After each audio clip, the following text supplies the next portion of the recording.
A successor to the original Trump Queen type from Medarot 3, this new successor will hand out both judgment and blessing to all who stand before her.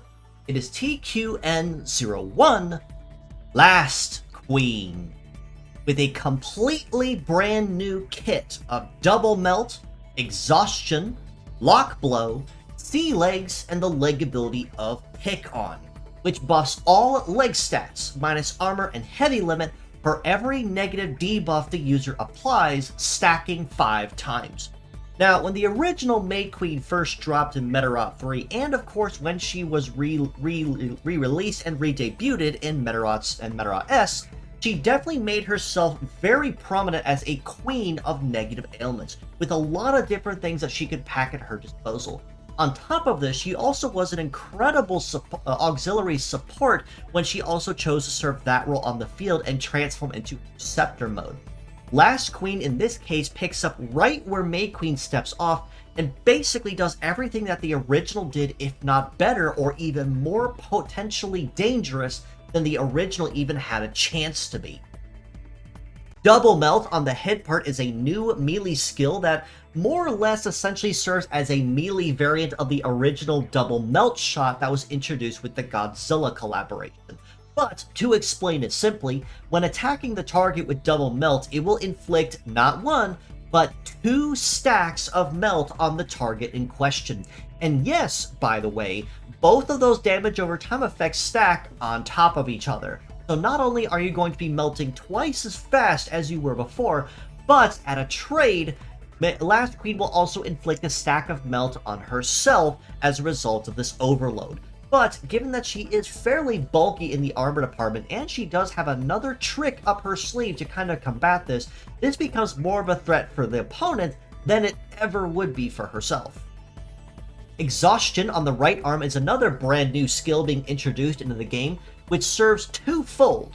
It first serves as Virus, which means it's very handy for turn skipping if you're able to successfully outrun a target to the command line, effectively wasting their turn if you successfully inflict it. Additionally, Exhaustion also inflicts a stack of CG Governor on the enemy.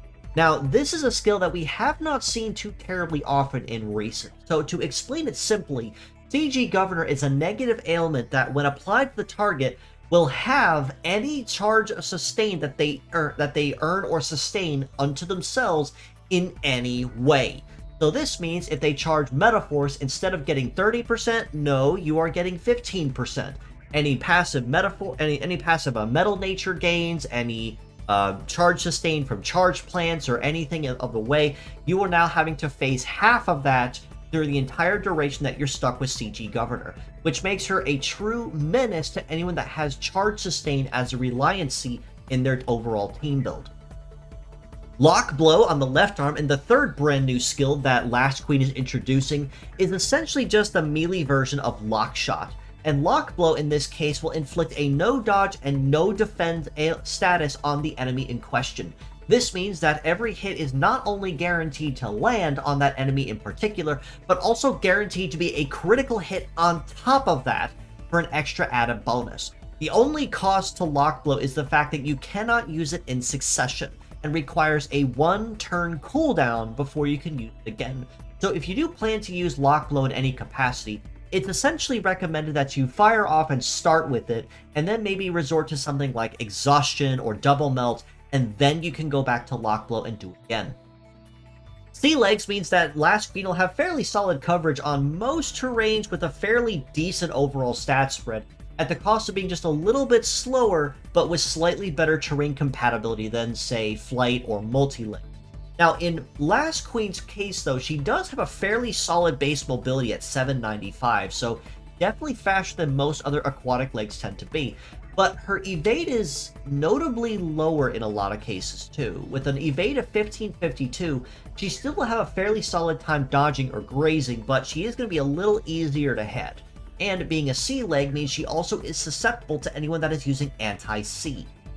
A melee resist of 1612 means that Last Queen can definitely hold her own up close and personal fairly well, but a shoot resist of 572 means that anything that tries to take her out from afar is definitely going to have a lot easier of a time doing it.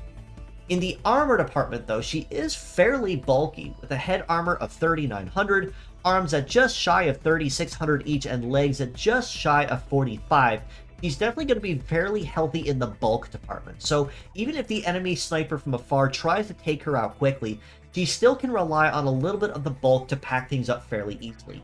But having Pick on added on board as her leg ability does work to her advantage as well, as for every negative ailment she inflicts up to 5, her leg stats go up. So that means she will get progressively faster, progressively more dodgy, and just a little bit better progressively at being able to reduce incoming damage and make it so that she can last longer. So overall, it's a fairly synergetic kit at first glance, which ties very easily to what the original Mayqueen did.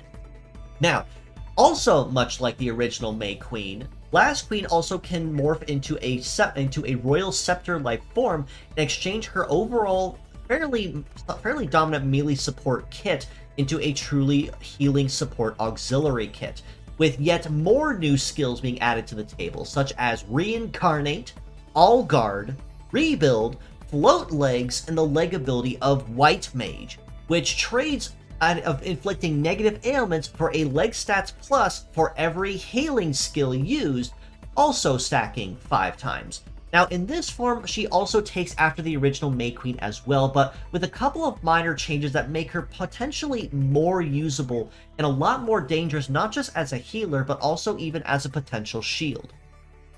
Reincarnate on Drive A is a completely brand new skill being introduced into the game, and simply explained, it is two effects merged into one. It is the effect of Rebirth, which allows her to revive a fallen ally back on the field at 10% HP to all parts, but also as an added bonus, also apply a stack of Stealth to them to kind of help them get back on their feet a little easier. Stealth will boost the allies' evade by 50% and also make them untouchable for their entire next turn. So this kind of makes it a little easier for them to pick back up just a little bit more safely than before, since now they can't get very quickly target sniped the second that they get resurrected and back on the field. All Guard on Drive B is another brand new skill, which simply explained is the effects of Gunpowder, Optic, and Gravity Guards all fused into one. So this means that, fairly similarly to say like Zetai Guard in a lot of cases, or even Shoot Bash and Fight Bash in a lot of cases as well, All Guard allows Last Queen to negate any Gunpowder, Optic, or Gravity effect skills while still taking minimal damage from anything else. In this form, that means missiles, hyper missile, beam, hyper beam, break hammer, wide break, anything that has an attribute of gunpowder, optic, or gravity is effectively nullified at 0, no ifs, ands, or buts, period. Rebuild on Drive C, and the only skill that she is not introducing as a brand new skill, is a healing skill that applies a healing over time effect to herself or an ally in question. So this will tie back very easily to her double melt that she applies in base mode. So she can apply Rebuild to herself and then do double melt. It does mean she can basically negate her own damage over time effect and basically be free to use it as freely as she wants. Float Legs means she has fairly solid coverage on all terrains, changing her overall decent terrain coverage with modest stats to A rank on all terrains across the board, and her stats are fairly similar to what they were before. Her mobility does go up significantly to 968, so she will have a much easier time moving across the field. An evade of 1522 is fairly similar to how she was before, so not really any real difference there. But her melee resist does go down considerably from the 1500s down to just shy of 1400. So just about the same overall performance there, but her shoot resist does go up to 954. So in this form, she's a whole lot better at being able to keep her damage low across the board from any kind of attack that she chooses to use.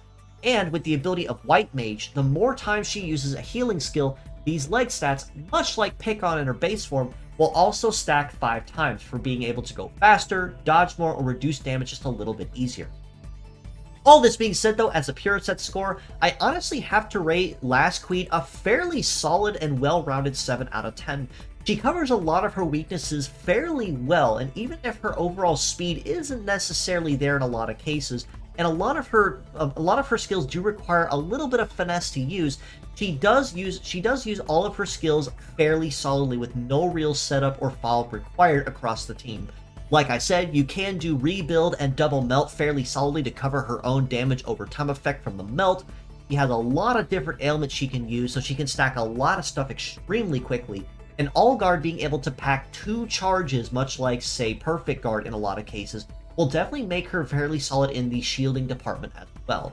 And with White Mage, again, being able to help boost this, not only trading Stat Cleanse that the original Mayqueen had for an actual healing skill, which means she can now res fallen allies and potentially heal them as long as she can afford enough time for the ally to actually restore themselves. As mixed parts, though, I do have to rate her very equally at a 7 out of 10 for these same reasons. While Reincarnate, All Guard, and Rebuild are definitely fairly solid skills in the support department, you're not really missing out on anything if you choose to use Last Queen as mixed parts, since Double Melt, Lock Blow, and even with other skills that she brings to the table, you can use them fairly solidly in any kind of capacity you choose to use them, especially with melee, with ailment-oriented builds that use a lot of negative ailments or call on them, such as anyone that uses Pick On as a really good example. Captor or Torturer might be some other really good leg ability to capitalize on that. So lots of high synergy you can use with Last Queen, both as pure sets and especially even as mixed parts.